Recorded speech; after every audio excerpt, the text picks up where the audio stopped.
In securing the cyberspace, which is more important, speed or compliance? Well, why do you have to choose when you can merge them? Let's learn more about this from our next speaker. With more than 20 years industry experience, he previously founded Safe IT Security in Sweden, a security software company now a part of the Blancco technology group. Ladies and gentlemen, please welcome the Vice President of Enterprise and Cloud Erasure Solutions at Blancco, Mr. Fredrik Forslund. I work with Blancco since 2016. So I've been in 2 companies, and wherever I go, I bring Blancco with me. And I'm particularly assigned in managing data lifecycle. So I'm a data protection officer, and I make sure that the personal data of our clients are secure, and Blancco simply just closes the loop of data lifecycle. So that's why I really feel the need to include Blancco in our processes and governance. So I intentionally include them in our privacy manual, in our privacy policy, and so on. It has helped us with compliance, not just with the Privacy Commission, but also with the Bangko Sentral of the Philippines. So our central bank is very particular with regulatory requirements and our compliance with them. And once they know that we have a secure data erasure tool, they just put a check mark on compliance with that part.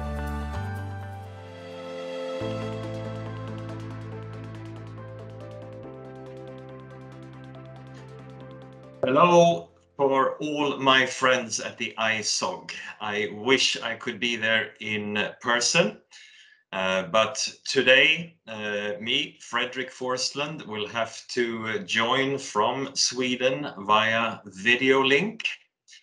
There would have been a true pleasure to meet up in person. I haven't had garlic rice and a good adobo in a long time, together with some fresh mango as a dessert. So I just have to keep on dreaming for a little bit longer. This session, I want you to walk away with a few key insights. The title is Merging Speed and Compliance, Incorporating the Power of Automation at Data End of Life. I'll show you a few slides, and I will also give you a few key messages that I think are important. But first of all, why are we talking about data end of life and automation? Let me bring a few things to your attention. You should be seeing the screen and the first PowerPoint. When we discuss this topic, what we need to remember is that timing really is now. Data end of life is part of the overall data protection that we are globally working to achieve. Data protection, cybersecurity, understanding the value of information and making sure that we do everything that we can to protect it. We have legislation, national as well as regional. We have the GDPR, etc. All of this combined has made analyst institutes like Gartner concluding that from now on, this is a core C-level requirement to make sure that you have robust data sanitization included in your security policies. Data sanitization, that's the technical term for end of life. How is that done today?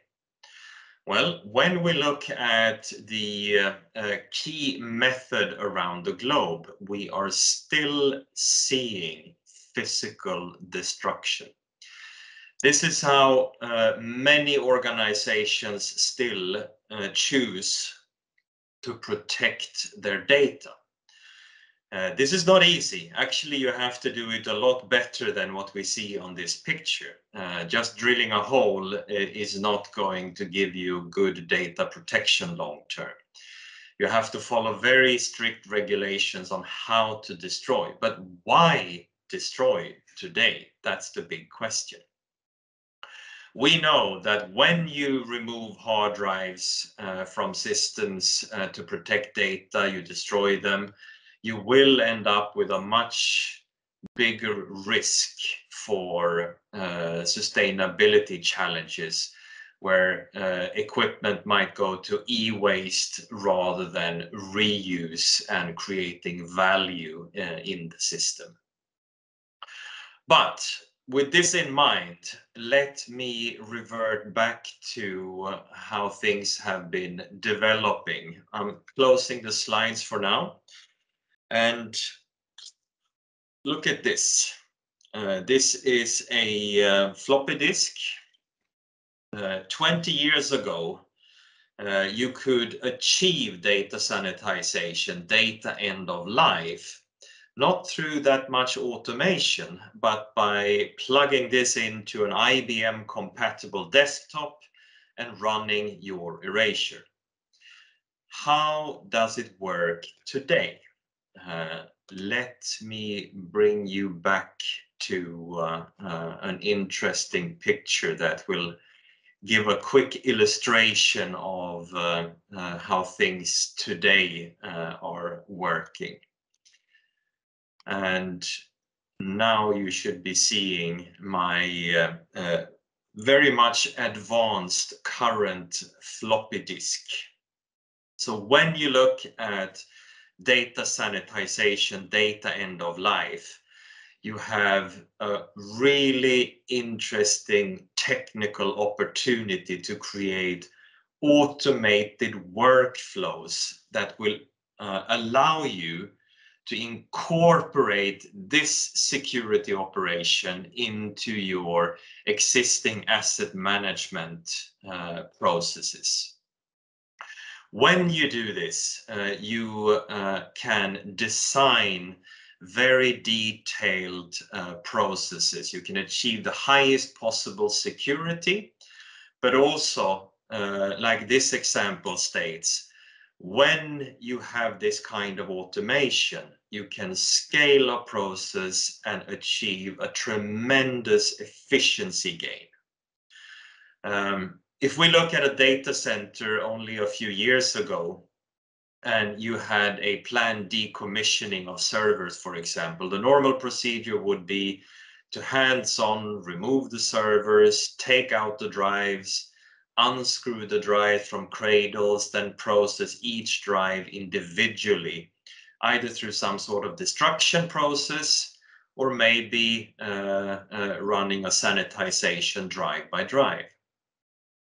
What you can do today through automation is that you can actually use software to broadcast the data sanitization job to thousands of servers at the same time.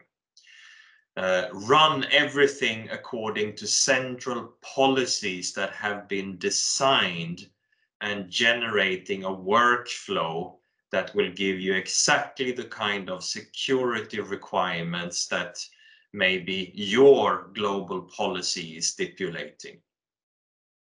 Once everything has been erased and no data is left, you have achieved data end of life, you can harvest a report and knowing that you are in full control, have a perfect audit trail, and comparing the efficiency of running a process like this with what one used to do, you have also gained a lot of resources at the end of the day.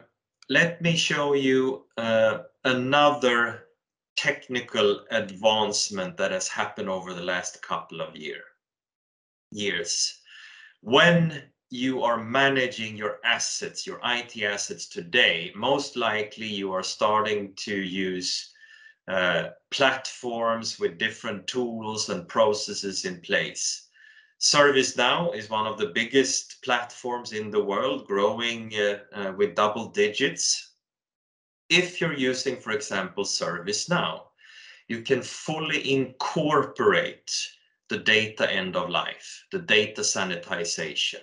If you have 100 laptops sitting in home offices, you can issue a workflow targeting those for erasure in that home office environment before they have to be shipped back to headquarters for service, for example. So looking at what can be achieved within existing platforms and by integrating security in general, but data sanitization specifically, is a very hot topic.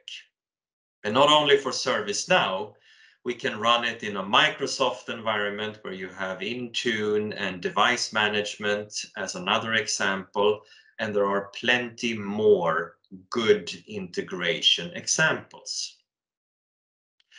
So keeping things in mind, we live in a world where data privacy legislations are increasing rapidly around the world. We're actually seeing a trend that it will triple in the coming 2 to 3 years when you look at legislations that are about to be implemented in different nations and also in different regions. With that in mind, we have to do our absolute best to protect our data. It is an asset, but it's also a liability. And we need to understand when are we looking at data as an asset and when it is a liability and we need to remove it.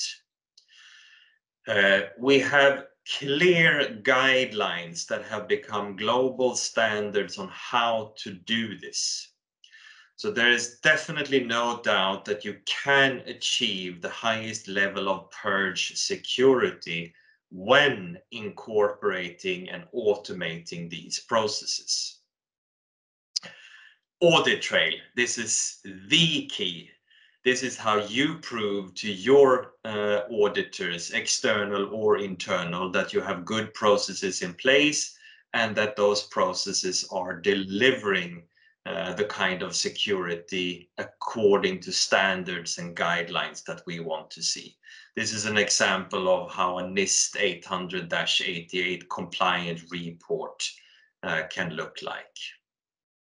And then finally, if you think about one thing from this session that you will remember, listen to this quote from a Fortune 100 CIO, where they simply concluded in the organization, no equipment leaves our site with any data on it. And then you start thinking about the data lifecycle on top of the equipment life, and you will have an interesting thought process to look forward to. So that's where we stand today. We can automate and incorporate in a very efficient way different sanitization processes. We've come a long way from this, and we now have great opportunities to improve our security.